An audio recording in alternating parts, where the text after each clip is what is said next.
Oi, gente, eu sou Luísa Arquiteta e hoje eu vou falar um pouquinho sobre revestimentos e como escolher os melhores revestimentos para sua casa. Então, o que a gente tem que pensar na hora de a gente escolher um revestimento? A primeira coisa que eu sempre gosto de pontuar é a atemporalidade. Por quê? Quando a gente está escolhendo um revestimento, a gente tende a escolher o que está na moda ou o que a gente gosta naquele momento.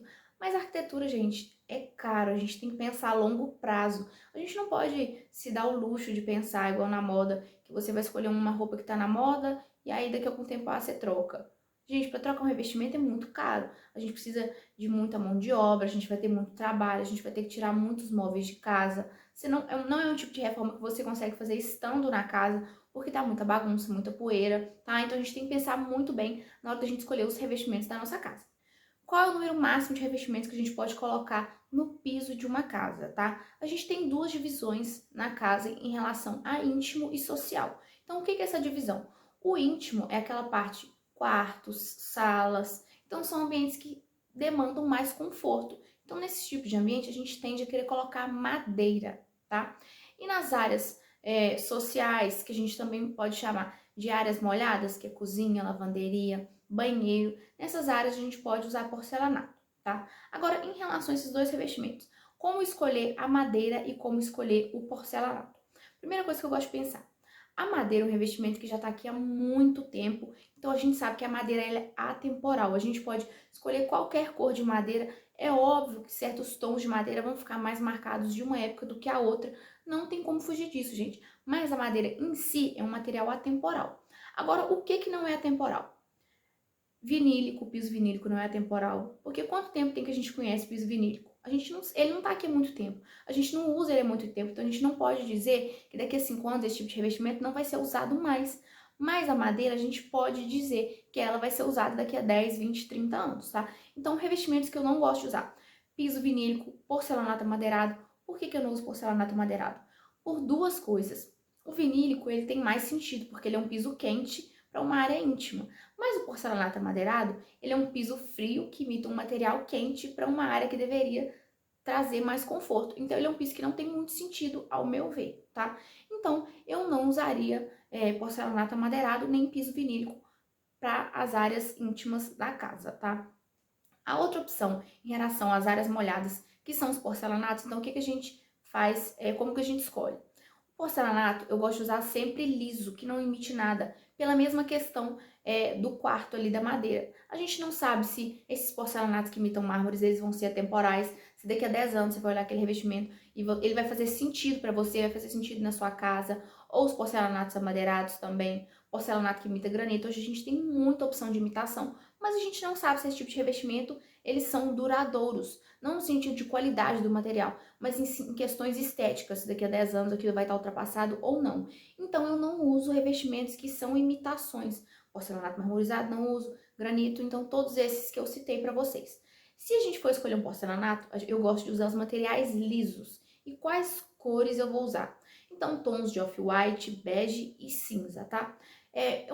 Assim, porcelanato preto não é a minha opção favorita, mas ainda acho ok, mas eu, particularmente, não usaria. Já em relação aos acabamentos, o que a gente tem que pensar?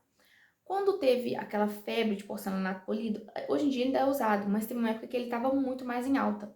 A minha casa foi feita com esse porcelanato. Gente, eu não recomendo para ninguém, ninguém mesmo.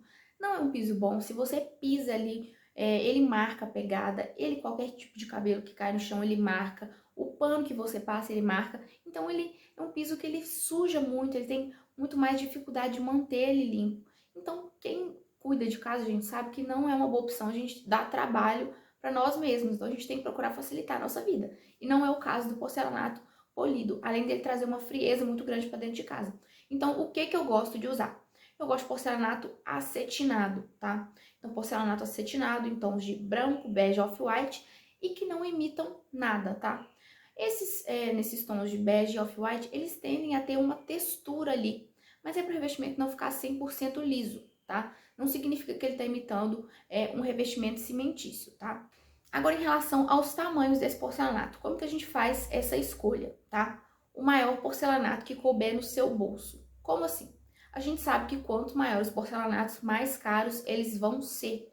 Se você tem um limite de orçamento ali de 20 mil de revestimento que você vai usar no piso da sua casa, você vai encontrar um porcelanato que vai se aproximar desse valor. Então, se o porcelanato 90 por 90 ele vai se encaixar ali, você vai escolher o 90 por 90. Mas se o de 100 por 100 encaixar, você vai escolher o de 100%. Então, a gente sempre vai procurar o maior formato, tá? Porque a gente tem uma linearidade maior visual, ele fica muito mais bonito visualmente, tá? Em relação ao porcelanato, a gente pode colocar ladrilho hidráulico, não tem problema, mas eu não usaria ladrilho hidráulico como revestimento em casas urbanas. Eu acho que fica uma graça para comercial e para casas mais rústicas, tá? Não usaria de piso em casa urbana. A gente tem outras opções de piso também, que são os pisos naturais, mas eles vão ser muito mais caros que os porcelanatos. Isso inclui a madeira. Se a gente não consegue usar a madeira, por exemplo, o que a gente vai fazer? A gente vai fazer a casa inteira em um revestimento só, num porcelanato, tá? Se você tiver com dinheiro sobrando, você quiser colocar madeira, você também pode colocar outros materiais. Então a gente tem várias opções. A gente tem granito, a gente pode usar pedras, tá? A gente pode usar mármore. Só que a gente tem que pensar também um pouco na manutenção. Mas a gente não vai deixar de usar um material natural, que é muito mais sofisticado, muito mais bonito, porque eu fico com medo. No porcelanato a gente tem essa ressalva, mas o material natural não, gente, porque o material natural ele traz sofisticação. Não é à toa que o Fasano, que é um dos hotéis de mais bom gosto que tem nesse Brasil, depois vocês dêem uma olhada nos quartos, eles vão usar sempre materiais naturais, tá? Então, madeira, granito, mármore. Se não couber no orçamento, só um porcelanato liso. Não vamos usar porcelanato que imita esses materiais, porque não vai ficar muito sofisticado, tá? Agora, em relação aos revestimentos das paredes, tá? O que eu gosto de fazer? Eu gosto de trazer o mesmo material do piso para as paredes. Menos é mais, gente. Quanto menos material, quanto menos revestimento a gente usar na nossa casa, mais sofisticada ela vai ficar, tá? Então, eu gosto de trazer esses revestimentos do piso para as paredes. Sempre seguindo o alinhamento dos rejuntes, tá? Isso é muito importante, seguir o alinhamento dos pisos. Encontrar o rejunte, tá? Não começa um piso no canto da parede, porque, eu vou começar aqui, é melhor começar se o rejunte não está encontrado, tá? Então, vamos sempre pensar em encontrar o rejunte, isso vai deixar o seu banheiro ou a sua cozinha muito mais bonito. A gente pode fazer isso também nas cozinhas e nas lavanderias, de subir o mesmo revestimento do piso para as paredes. Eu já fiz isso, fica muito sofisticado. Ou a gente pode usar outros materiais, tá? Então, você pode usar um porcelanato no piso e aí escolher um outro porcelanato em outra cor, que combine nas paredes, tá? Agora, cinza e bege são cores que não combinam muito, tá? Então, a gente tem que se atentar a isso. Agora, em relação a esses revestimentos menores que a gente pode colocar em banheiro. O Metro White, por exemplo, ele é um revestimento super atemporal. Então, é importante a gente pensar nisso. Ele tá aí há muito tempo, a gente conhece ele há muito tempo. A pastilha também tá, se usada de forma correta. Se usada toda de uma tonalidade só, a gente não fica colocando uma pastilha de cada cor, aquelas mescladas, isso tende a enjoar, tá?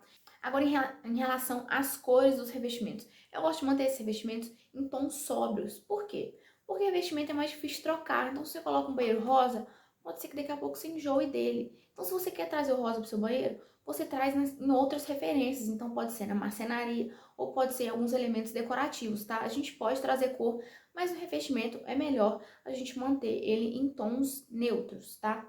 Em relação aos formatos desses revestimentos nas paredes de banheiro.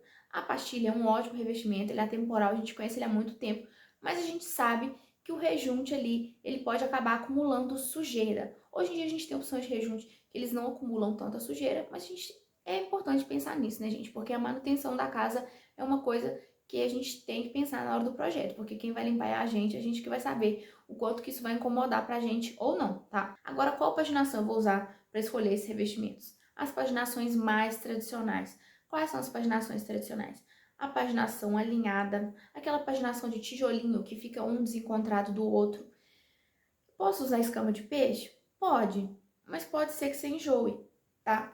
Não sou contra usar a paginação de espinha de peixe. Esse tipo de paginação a gente pode ser que enjoe, tá? Então eu tô falando aqui em termos de atemporalidade.